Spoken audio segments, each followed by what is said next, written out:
অনেক জায়গা আছে তার ভিতরে আছে। মানে প্রথমে কি হয়েছিল? পাড়াও প্রথমে নাভির কাছে একটা উঠছিল। ছোট একটা উঠছিল, জি, এরপরে চুলকাইছে, চুলকাই আস্তে আস্তে আর কি ছড়াইছে। সরাইছে। এখন কি চুলকায়? যে এখন চুলকায়। হ্যাঁ, এখনো চুলকায়, আরো শরীরে আস্তে আস্তে ছড়াইতেছে। সরাইতেছে, বিভিন্ন জায়গায় আছে। আগে ওষুধ খাইছে? অনেক ওষুধ খাইছে স্যার। চাঁদপুরের একজন সর্বরোগ ডাক্তার অনেক ওষুধ খাইছে মোটামুটি কম থাকে। হুম। ওষুধ বন্ধ 3 মাস 4 মাস খাওয়ার পরে দেখা যায় ওষুধ বন্ধ দিছে আবার। না, আচ্ছা ঠিক আছে। এখন আমার আর মনে হতে হয় না, মানে ওষুধ খাইয়া ভালো হয় আবার আসে, আবার আছে, ভালো হয় আবার আসে। আবার আছে। এই কারণে আজকে আমি মানে অনেকদিন আপনি উমরাতে ছিলেন, আমি দেখছি আজকে আসবেন, আমি ফোনে যোগাযোগ করে নিয়ে আসছি।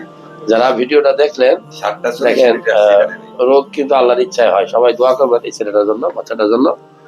আসলে এটা কিন্তু খারাপ ধরনের একটা মানে চর্মরোগ, ঠিক আছে? চর্মরোগ আমরা প্রথমেই শুরু থেকেই নির্মূল করতে হয়। ভালো ডাক্তার দেখাবেন, লং টাইম ওষুধ খেতে হবে। অল্প সময় ওষুধ খেলে হালকা ভালো হয়, মনে করছে ভালো হয়ে গেছে, আসলে ভালো হয় না। যাই হোক, ওর জন্য দোয়া করবেন সবাই।